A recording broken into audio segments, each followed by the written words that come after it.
ಸ್ನೇಹಿತರೆ, ಚರಿತ್ರೆಯ ಮತ್ತೊಂದು ವಿಡಿಯೋಗೆ ನಿಮಗೆಲ್ಲ ಪ್ರೀತಿಯ ಸ್ವಾಗತ.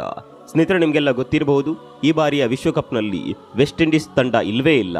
ಅದಕ್ಕೆ ವಿಶ್ವಕಪ್ಗೆ ಕ್ವಾಲಿಫೈ ಆಗೋದಕ್ಕೆ ಸಾಧ್ಯವೇ ಆಗಿಲ್ಲ. ಅದು ಕೂಡ ಕ್ವಾಲಿಫೈಯರ್ಸ್ ಹಂತದಲ್ಲಿ ಸ್ಕಾಟ್ಲೆಂಡ್ ವಿರುದ್ಧ ಸೋತು ವಿಶ್ವಕಪ್ಪಿಂದಲೇ ವೆಸ್ಟ್ ಇಂಡೀಸ್ ತಂಡ ಹೊರಬಿತ್ತು. 2 ಬಾರಿ ವಿಶ್ವ ಚಾಂಪಿಯನ್ ಆಗಿದ್ದ ಟೀಮ್ 48 ವರ್ಷಗಳ ಬಳಿಕ ವಿಶ್ವಕಪ್ ಅನ್ನ ಆಡದೆ ಹೊರಗೆ ಉಳಿದಿರೋದು ಕ್ರಿಕೆಟ್ ಇತಿಹಾಸದಲ್ಲೇ ಇದೇ ಮೊದಲು. ವಿಶ್ವ ಕ್ರಿಕೆಟ್ನ ಅತ್ಯುತ್ತಮ ಟೀಮ್, ಅತ್ಯುತ್ತಮ ಫೀಲ್ಡಿಂಗ್, ಅತ್ಯುತ್ತಮ ಬ್ಯಾಟಿಂಗ್, ವೆಸ್ಟ್ ಇಂಡೀಸ್ ಟೀಮ್ನಲ್ಲಿರುವ ಆಟಗಾರರ ಬಗ್ಗೆ, ವೆಸ್ಟ್ ಇಂಡೀಸ್ ಟೀಮ್ನಲ್ಲಿರುವ ಸ್ಫೋಟಕ ದಾಂಡಿಗರ ಬಗ್ಗೆ ನಿಮಗೂ ಕೂಡ ಗೊತ್ತಿರಬಹುದು. ಇವತ್ತು ಆಸ್ಟ್ರೇಲಿಯಾ, ಭಾರತ, ಪಾಕಿಸ್ತಾನ ಎಷ್ಟೇ ಸ್ಟ್ರಾಂಗ್ ಆಗಿದ್ರು ಅದಕ್ಕಿಂತಲೂ ಕೂಡ ಸ್ಟ್ರಾಂಗ್ ಆಟಗಾರರು ವೆಸ್ಟ್ ಇಂಡೀಸ್ ತಂಡದಲ್ಲಿ ಈಗಲೂ ಇದ್ದಾರೆ. ಒಂದು ಕಾಲ ಇತ್ತು, ವೆಸ್ಟ್ ಇಂಡೀಸ್ ಬೌಲರ್ಗಳ ಎದುರು ಆಡೋದಕ್ಕೆ ದೊಡ್ಡ ದೊಡ್ಡ ತಂಡಗಳೇ ಗಡಗಡ ನಡಕ್ತಾ ಇತ್ತು. ಏಕದಿನ ವಿಶ್ವಕಪ್ನ ವರ್ಲ್ಡ್ ಕಪ್ ವಿನ್ನರ್ ಲಿಸ್ಟ್ ಅನ್ನ ಒಮ್ಮೆ ನೋಡಿ. ಮೊದಲ 2 ಸಲ ಗೆದ್ದಿದ್ದು ವೆಸ್ಟ್ ಇಂಡೀಸ್, 3ನೇ ಬಾರಿಯೂ ಫೈನಲ್ ವರೆಗೂ ಬಂದು ಭಾರತದ ವಿರುದ್ಧ ಆಟವಾಡಿ ಸೋತಿದ್ರು. ಅಂದಿನಿಂದ ಇಲ್ಲಿವರೆಗೂ ಫೈನಲ್ ವರೆಗೂ ಕೂಡ ಬಂದಿಲ್ಲ. T20 ವರ್ಲ್ಡ್ ಕಪ್ ನಲ್ಲಿಯೂ ಕೂಡ, ಅಂದ್ರೆ 2012ರಲ್ಲಿ ಶ್ರೀಲಂಕಾ ಮೇಲೆ ಮತ್ತು 2016ರಲ್ಲಿ ಇಂಗ್ಲೆಂಡ್ ಮೇಲೆ ಆಡಿ ಗೆದ್ದಿರೋದು ವೆಸ್ಟ್ ಇಂಡೀಸ್. ಕೇವಲ ಇಷ್ಟೇ ಅಲ್ಲ, IPL ನಲ್ಲಿ ಕೂಡ ಬಿಗ್ ಹಿಟ್ಟರ್ಸ್ ಅಂದ್ರೆ ವೆಸ್ಟ್ ಇಂಡೀಸ್ ತಂಡದ ಆಟಗಾರರು ನೆನಪಾಗ್ತಾರೆ. ಈಗಲೂ ಕೂಡ IPL ನಲ್ಲಿ highest individual score Chris Gayle ಅವರದ್ದೇ. 175 ರನ್ ಬಾರಿಸಿದ್ದು ನೀವೆಲ್ಲ ನೋಡಿರಬಹುದು. ಪುಣೆ ವಾರಿಯರ್ಸ್ ನೊಂದಿಗೆ ಆಡಿದ್ದ ಈ ಮ್ಯಾಚ್ RCB ತಂಡಕ್ಕೆ ಮರೆಯಲಾಗದಂತಹ ಮ್ಯಾಚ್. ಇಷ್ಟೆಲ್ಲ ಟ್ಯಾಲೆಂಟೆಡ್, ಇಷ್ಟೆಲ್ಲ ಇತಿಹಾಸ ಇದ್ರೂ ಕೂಡ ಈ ಬಾರಿ ಏಕದಿನ ವಿಶ್ವಕಪ್ ನಲ್ಲಿ ವೆಸ್ಟ್ ಇಂಡೀಸ್ ತಂಡ ಇಲ್ವೇ ಇಲ್ಲ.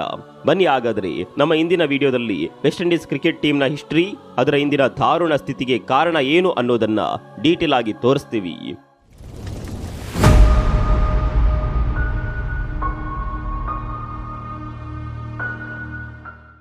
ವೆಸ್ಟ್ ಇಂಡೀಸ್ ಅನ್ನೋದು ದೇಶ ಅಲ್ಲ ಅನ್ನೋದನ್ನ ನಾವು ತುಂಬಾ ಸಲ ಹೇಳಿದ್ವಿ. ಇದೊಂದು ದ್ವೀಪಗಳ ಒಕ್ಕೂಟ. ಅಟ್ಲಾಂಟಿಕ್ ಸಾಗರದಲ್ಲಿ ಸೆಂಟ್ರಲ್ ಅಮೆರಿಕದ ನಂತರ ಬರುವಂತಹ ಒಂದು ದ್ವೀಪಗಳ ಒಕ್ಕೂಟ ಇದು. ಇದನ್ನ ಕ್ರಿಕೆಟ್ ಆಡೋದಕ್ಕಂತಾನೆ ಮಾಡಿದ್ದಾರೆ. 13 ದ್ವೀಪ ದೇಶವನ್ನ ಒಟ್ಟುಗೂಡಿಸಿ ವೆಸ್ಟ್ ಇಂಡೀಸ್ ಅನ್ನುವ ಕ್ರಿಕೆಟ್ ಬೋರ್ಡ್ ಅನ್ನ ರೆಡಿ ಮಾಡಿದ್ದಾರೆ. ಇದನ್ನ ಕೆರೇಬಿಯನ್ ಐಲ್ಯಾಂಡ್ ಅಂತಲೂ ಕರೀತಾರೆ. ಈ ದ್ವೀಪ ಸಮೂಹವನ್ನ ಗುರುತಿಸಲೆಂದೇ ಯುರೋಪಿಯನ್ನರು ವೆಸ್ಟ್ ಇಂಡೀಸ್ ಅನ್ನುವ ಹೆಸರಿಟ್ಟಿದ್ರು. ಅದನ್ನೇ ಈಗ ಕ್ರಿಕೆಟ್ ಬೋರ್ಡ್ಗೆ ಇಡಲಾಗಿದೆ. ಅಂದ್ರೆ 13 ದೇಶಗಳು ಕೂಡ ಒಂದೊಂದು ದೇಶಗಳು, ಅವೆಲ್ಲ ದ್ವೀಪ ದೇಶಗಳು. ಈಗ ಇವೆಲ್ಲ ಸೇರ್ಕೊಂಡು ವೆಸ್ಟ್ ಇಂಡೀಸ್ ಅನ್ನುವ ಒಂದು ಕ್ರಿಕೆಟ್ ಟೀಮ್ ಅನ್ನ ಮಾಡ್ಕೊಂಡಿದ್ದಾವೆ.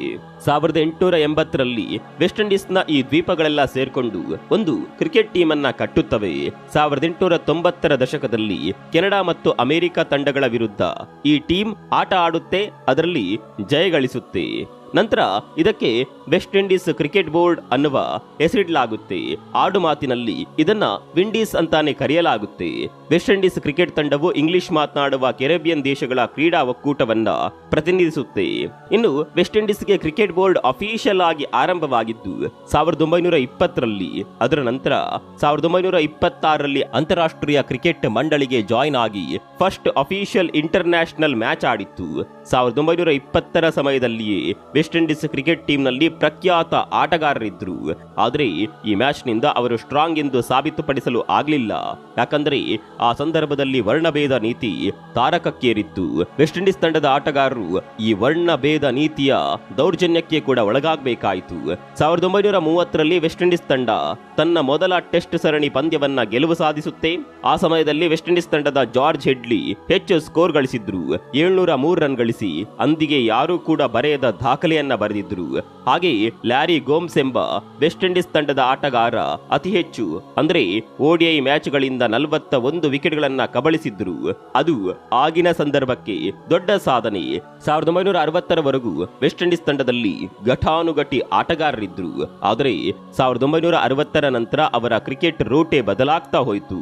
ಅಲ್ಲಿವರೆಗೂ ಈ ಕ್ರಿಕೆಟ್ ತಂಡಕ್ಕೆ ಒಂದು ರೀತಿ ವರ್ಣಭೇದ ನೀತಿ ದೌರ್ಜನ್ಯ ಮಾಡ್ತಾ ಇತ್ತು. ಆದ್ರೆ ಮುಂದೆ ಅದೆಲ್ಲ ಬದಲಾಗ್ತಾ ಹೋಗುತ್ತೆ. 1970ರವರೆಗೆ ಕ್ರಿಕೆಟ್ ಪ್ರಪಂಚದಲ್ಲಿ ಈ ವೆಸ್ಟ್ ಇಂಡೀಸ್ ಟೀಮ್ ಅನ್ನ ಅನ್ಅಫಿಷಿಯಲ್ ವರ್ಲ್ಡ್ ಚಾಂಪಿಯನ್ಸ್ ಅಂತ ಕರೀತಾ ಇದ್ರು. ಆ ಕ್ರಿಕೆಟ್ ಟೀಮ್ ನ ಬೌಲರ್ಗಳು ಎಸೆಯುವಂತಹ ಬೌನ್ಸರ್ ಗಳಿಗೆ ಭಯ ಪಡದೇ ಇರುವಂತಹ ದೇಶಗಳೇ ಇರಲಿಲ್ಲ. ಬ್ಯಾಟಿಂಗ್ ಗೆ ನಿಂತರೆ ಎದುರಿನ ಬೌಲರ್ಗಳು ಭಯ ಪಡುವಂತೆ, ಒಟ್ಟಾರೆ ಅವರಿಗೆ ಯಾರು ಕೂಡ ಸರಿಸಾಟಿಯಾಗಿ ನಿಲ್ಲಲು ಸಾಧ್ಯವೇ ಇಲ್ಲ ಎನ್ನುವಷ್ಟರ ಮಟ್ಟಿಗೆ ಆ ಟೀಮ್ ಬೆಳೆದು ನಿಲ್ಲುತ್ತೆ. 1980ರವರೆಗೂ ಕೂಡ ವೆಸ್ಟ್ ಇಂಡೀಸ್ ತಂಡವನ್ನ ಎದುರು ಹಾಕಿಕೊಳ್ಳುವವರು ಯಾರೂ ಕೂಡ ಇರಲಿಲ್ಲ. ಇದೇ ಕಾರಣಕ್ಕೆ ಎರಡೆರಡು ವಿಶ್ವಕಪ್ ಅನ್ನ ವೆಸ್ಟ್ ಇಂಡೀಸ್ ತಂಡ ಮುಡಿಗೇರಿಸಿಕೊಳ್ಳುತ್ತೆ. ಅದು ಕೂಡ ಜಗತ್ತಿನ ಫಾಸ್ಟೆಸ್ಟ್ ಬೌಲರ್ಗಳ ಎದುರು ಆಡಿ ಗೆದ್ದಂತಹ ಮ್ಯಾಚ್ಗಳೇ. ಪ್ರಪಂಚದಲ್ಲೇ ಇವರು ಬೆಸ್ಟ್ ಬ್ಯಾಟಿಂಗ್ ಟೀಮ್ ಎಂದೆನಿಸಿದ್ರು. 1984ರಲ್ಲಿ ಕೂಡ ಒಂದು ರೆಕಾರ್ಡ್ ಮಾಡಿದ್ದಾರೆ. ಅದೇನಂದ್ರೆ 11 ಟೆಸ್ಟ್ ಸೀರೀಸ್ ಪಂದ್ಯಗಳಲ್ಲಿ ಒಂದೂ ಪಂದ್ಯವನ್ನ ಕೂಡ ಬಿಡದೆ ದಾಖಲೆ ಸೃಷ್ಟಿಸಿದ್ರು. ಇದಲ್ಲದೆ ಮತ್ತೊಂದು ದೊಡ್ಡ ರೆಕಾರ್ಡ್ ಏನಂದ್ರೆ 1982ರಿಂದ 84ರವರೆಗೂ ನಡೆದ ಟೆಸ್ಟ್ ಸರಣಿ ಪಂದ್ಯಗಳಲ್ಲಿ 25 ಟೆಸ್ಟ್ ಪಂದ್ಯಗಳಲ್ಲಿ ಗೆದ್ದಿದ್ರು.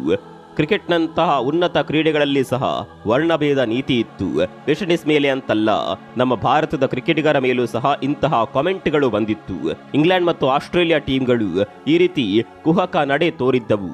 ನಂಬಲು ಆಗದೆ ಹೋದ್ರೂ ಕೂಡ ಇದು ನಿಜಾನೇ. ವೆಸ್ಟ್ ಇಂಡೀಸ್ ತಂಡವನ್ನ ಕಾಡಿದ ಅತಿ ದೊಡ್ಡ ಸಮಸ್ಯೆ ಅಂದ್ರೆ ಅದು ವರ್ಣಭೇದ ನೀತಿ. ಇದರಿಂದ ವೆಸ್ಟ್ ಇಂಡೀಸ್ ತಂಡದ ಆಟಗಾರರು ಮಾನಸಿಕವಾಗಿ ಕುಗ್ಗಿ ಹೋದ್ರು. ಇಂಗ್ಲೆಂಡ್ ಹಾಗೂ ಆಸ್ಟ್ರೇಲಿಯಾದಂತಹ ತಂಡಗಳು ವೆಸ್ಟ್ ಇಂಡೀಸ್ ತಂಡದ ಆಟಗಾರರನ್ನ ಕುಹಕ ಮಾಡಿದ್ರು. ಅದರಲ್ಲೂ 1930ರ ಸಂದರ್ಭದಲ್ಲಿ ವೆಸ್ಟ್ ಇಂಡೀಸ್ ತಂಡ ಆಸ್ಟ್ರೇಲಿಯಾ ಪ್ರವಾಸ ಕೈಗೊಂಡಾಗ ದೊಡ್ಡ ಮಟ್ಟದ ದೌರ್ಜನ್ಯವನ್ನ ಎದುರಿಸಬೇಕಾಯಿತು.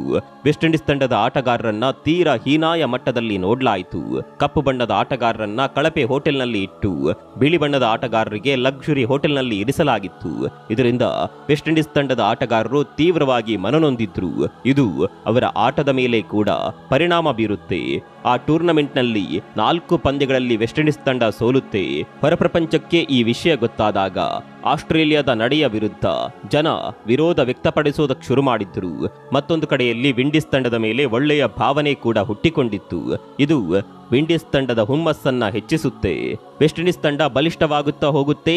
1970ರಿಂದ 90ರ ನಡುವಿನ ಕಾಲವನ್ನ ವೆಸ್ಟ್ ಇಂಡೀಸ್ನ ಗೋಲ್ಡನ್ ಎರಾ ಎಂದೇ ಕರೆಯಬಹುದು.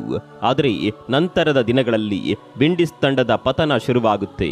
1991ರಲ್ಲಿದ್ದ West Indies captain Viv Richard 1992ರ ವರ್ಲ್ಡ್ ಕಪ್ ನಂತರ ರಿಟೈರ್ಡ್ ಆದರು. ಅಲ್ಲಿವರೆಗೂ ಬಂದ ಕ್ಯಾಪ್ಟನ್ಗಳಿಗೆ ಕಂಪೇರ್ ಮಾಡಿದರೆ ಇವರು ಬೆಸ್ಟ್ ಕ್ಯಾಪ್ಟನ್. ಅವರ ನಾಯಕತ್ವದಲ್ಲಿ ವೆಸ್ಟ್ ಇಂಡೀಸ್ ತಂಡ ಒಂದು ಟೆಸ್ಟ್ ಮ್ಯಾಚ್ ಕೂಡ ಸೋತಿದ್ದೇ ಇಲ್ಲ. 1993ರ ನಂತರ ಬಂದ ಕೌಂಟಿ ವಾಲ್ಸ್ನಿಂದ ಹಿಡಿದು 1998ರಲ್ಲಿನ ಬ್ರಿಯನ್ ಲಾರಾವರೆಗೆ ವೆಸ್ಟ್ ಇಂಡೀಸ್ ಮತ್ತು ಅನ್ಯ ಟೀಮ್ಗಳ ಮಧ್ಯೆ ಅನೇಕ ಮನಸ್ತಾಪಗಳು, ಗೊಂದಲಗಳು ನಡೆದೇ ಇದೆ. ಲಾರಾ ಅವರು 1998ರಿಂದ 99ರವರೆಗೆ ವೆಸ್ಟ್ ಇಂಡೀಸ್ನ ನಾಯಕರಾಗಿದ್ದರು. ಇನ್ನು ವಿಂಡೀಸ್ ತಂಡದ ಪತನಕ್ಕೆ ಕಾರಣ ಏನು ಅನ್ನೋದನ್ನ ನೋಡ್ತಾ ಹೋಗೋದಾದ್ರೆ ಟೀಮ್ ಸೆಲೆಕ್ಷನ್ ನಲ್ಲಿ ಗೊಂದಲ. ನಾವು ಆರಂಭದಲ್ಲೇ ಹೇಳಿದಂತೆ ಇದೊಂದು ಹಲವು ದೇಶಗಳು ಸೇರಿಕೊಂಡು ಮಾಡಿರುವ ಕ್ರಿಕೆಟ್ ಬೋರ್ಡ್. ಅಲ್ಲಿನ ಬೋರ್ಡ್ ಮೆಂಬರ್ಗಳಿಗೆ ಅನುಭವದ ಕೊರತೆ ಇರುತ್ತೆ. ಜೊತೆಗೆ ಅಲ್ಲಿನ ರಾಜಕೀಯ ಕೂಡ ದೊಡ್ಡ ಮಟ್ಟಿನಲ್ಲಿ ನಡೆಯುತ್ತೆ. ಇಲ್ಲಿ ಪ್ಲೇಯರ್ಗಳನ್ನ ಆಯ್ಕೆ ಮಾಡುವಾಗ ಕೂಡ ದೊಡ್ಡ ಮಟ್ಟಿನ ರಾಜಕೀಯ ನಡೆಯುತ್ತೆ. ಇಲ್ಲಿ ಬೋರ್ಡ್ ಮೆಂಬರ್ ಹಾಗೂ ಕ್ಯಾಪ್ಟನ್ಗಳು ಸರ್ವಾಧಿಕಾರಿಗಳಂತೆ ವರ್ತನೆ ಮಾಡ್ತಾರೆ. ತಾವು ಹೇಳಿದ್ದೇ ನಡಿಬೇಕು ಅಂತ ತಂಡವನ್ನೇ ಹಾಳು ಮಾಡ್ತಾರೆ. ಉದಾಹರಣೆಗೆ ಹೇಳೋದಾದರೆ ಐಸಿಸಿ T20 ವರ್ಲ್ಡ್ ಕಪ್ ನಲ್ಲಿ ವೆಸ್ಟ್ ಇಂಡೀಸ್ ಹಾಗೂ ನೆದರ್ಲ್ಯಾಂಡ್ ನಡುವೆ ನಡೆದ ಮ್ಯಾಚ್ ಅನ್ನೇ ತೆಗೆದುಕೊಳ್ಳಿ. ಆ ಮ್ಯಾಚ್ ನಲ್ಲಿ ವೆಸ್ಟ್ ಇಂಡೀಸ್ ನೆದರ್ಲ್ಯಾಂಡ್ ವಿರುದ್ಧ ಸೋತಿತ್ತು. ಆ ಮ್ಯಾಚ್ ಸೋಲೋದಕ್ಕೆ ಪ್ರಮುಖ ಕಾರಣ ಕ್ಯಾಪ್ಟನ್ ತೆಗೆದುಕೊಂಡ ನಿರ್ಧಾರ. ಟೀಮ್ನಲ್ಲಿ ದೊಡ್ಡ ಮಟ್ಟದ ಬದಲಾವಣೆ ಮಾಡಿದ್ದೆ ಮ್ಯಾಚ್ ಸೋಲೋದಕ್ಕೆ ಪ್ರಮುಖ ಕಾರಣ. ಇನ್ನು ಎರಡನೇ ಸಮಸ್ಯೆ ಆಟಗಾರರು ಹಾಗೂ ಬೋರ್ಡ್ ನಡುವಿನ ಗೊಂದಲ. ಇದಕ್ಕೆ ಉದಾಹರಣೆಯಾಗಿ ಬ್ರಿಯನ್ ಲಾರಾ ಅವರನ್ನ ತೆಗೆದುಕೊಳ್ಳಬಹುದು. ಲಾರಾ ನಿರಂತರವಾಗಿ ಕ್ರಿಕೆಟ್ ಕರಿಯರ್ನಲ್ಲಿ ತೊಡಗಿಕೊಂಡು ತಮ್ಮ ಟ್ಯಾಲೆಂಟ್ನಿಂದಲೇ ತಮ್ಮ ಇಮೇಜ್ ಅನ್ನ ಗಗನಕ್ಕೇರುವಂತೆ ಆಡಿದ್ದವರು. ಆದರೆ 2005ರಲ್ಲಿ ನಡೆದ ಕಲಹದಿಂದಾಗಿ ಲಾರಾ ಅವರನ್ನೇ ಟೀಮ್ನಿಂದ ಹೊರಗಿಡಲಾಗಿತ್ತು. ಈ ರೀತಿ ಟ್ಯಾಲೆಂಟೆಡ್ ಆಟಗಾರರನ್ನ ಬೋರ್ಡ್ ಮೆಂಬರ್ಗಳು ಹೊರಗಿಡ್ತಾರೆ. ಸಮಸ್ಯೆ 3, ಪೇಮೆಂಟ್ ಸಮಸ್ಯೆ. ಇದು ವೆಸ್ಟ್ ಇಂಡೀಸ್ ತಂಡದ ಆಟಗಾರರನ್ನ ಕಾಡುವ ಅತಿದೊಡ್ಡ ಸಮಸ್ಯೆ. ಈ ಸಮಸ್ಯೆ ಎಷ್ಟು ದೊಡ್ಡದಾಗುತ್ತೆ ಅಂದ್ರೆ 2014ರಲ್ಲಿ ವೆಸ್ಟ್ ಇಂಡೀಸ್ ತಂಡ ಭಾರತಕ್ಕೆ ಪ್ರವಾಸ ಮಾಡುತ್ತೆ. ಆ ಸಂದರ್ಭದಲ್ಲಿ ಅವರಿಗೆ ಸಿಗಬೇಕಾದ ಸಂಬಳ ಸಿಕ್ಕಿರೋದಿಲ್ಲ. ಹೀಗಾಗಿ ಆಟಗಾರರು ಮ್ಯಾಚ್ ಆಡದೆ ಪ್ರತಿಭಟನೆ ಮಾಡಿದ್ರು. ಅಲ್ಲಿವರೆಗೆ ಸಹಿಸಿಕೊಂಡಿದ್ದ ಆಟಗಾರರು ಅಂದು ಬಹಿರಂಗವಾಗಿಯೇ ಪ್ರತಿಭಟನೆ ಮಾಡಿದ್ರು. ಇನ್ನು ಆಟಗಾರರಿಗೆ ತಿಳಿಸದೆ ವಿಂಡೀಸ್ ಕ್ರಿಕೆಟ್ ಬೋರ್ಡ್ ಅದೊಂದು ನಿರ್ಧಾರ ತೆಗೆದುಕೊಳ್ಳುತ್ತೆ. ಅದು ಪೇಮೆಂಟ್ ಕಡಿತದ ನಿರ್ಧಾರ. ಮೊದಲು ಇದ್ದ ವೇತನವನ್ನ ಕಡಿತ ಮಾಡಿ ಹೊಸ ನಿಯಮವನ್ನ ವಿಂಡೀಸ್ ಬೋರ್ಡ್ ತೆಗೆದುಕೊಂಡಿತ್ತು. ಆದರೆ ಈ ನಿರ್ಧಾರದ ಬಗ್ಗೆ ಆಟಗಾರರಿಗೆ ತಿಳಿಸಲೇ ಇಲ್ಲ. ಇದರ ವಿರುದ್ಧ ಕೂಡ ಆಟಗಾರರು ಪ್ರತಿಭಟನೆ ಮಾಡಿದ್ರು. ಈ ವಿವಾದದಿಂದ ಬ್ರಾವೋ, ಪೊಲಾರ್ಡ್, ನರೇನ್ ನಂತಹ ಬಲಿಷ್ಠ ಆಟಗಾರರೇ T20 ವರ್ಲ್ಡ್ ಕಪ್ ಮ್ಯಾಚ್ ನಿಂದ ಹೊರಗುಳಿದ್ರು. ವೇತನ ಕಡಿಮೆ ಇರೋದ್ರಿಂದ ಮುಂದೆ ಯಾರು ಕೂಡ ತಮ್ಮ ತಂಡದಲ್ಲಿ ಆಡೋದೇ ಇಲ್ಲ.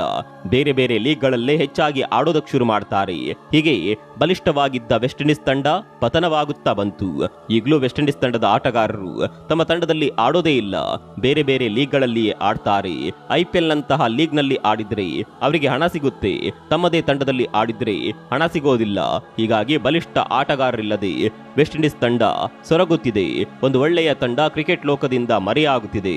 ವೆಸ್ಟ್ ಇಂಡೀಸ್ ತಂಡದ ಇಂದಿನ ಪರಿಸ್ಥಿತಿಗೆ ಕಾರಣ ಏನು ಅಂತ ನಿಮ್ಗನ್ಸುತ್ತೆ? ಕಾಮೆಂಟ್ ಮಾಡಿ. ಮತ್ತೊಂದು ವಿಡಿಯೋದಲ್ಲಿ ಸಿಗೋಣ. ಅಲ್ಲಿವರೆಗೂ ನಮಸ್ಕಾರ.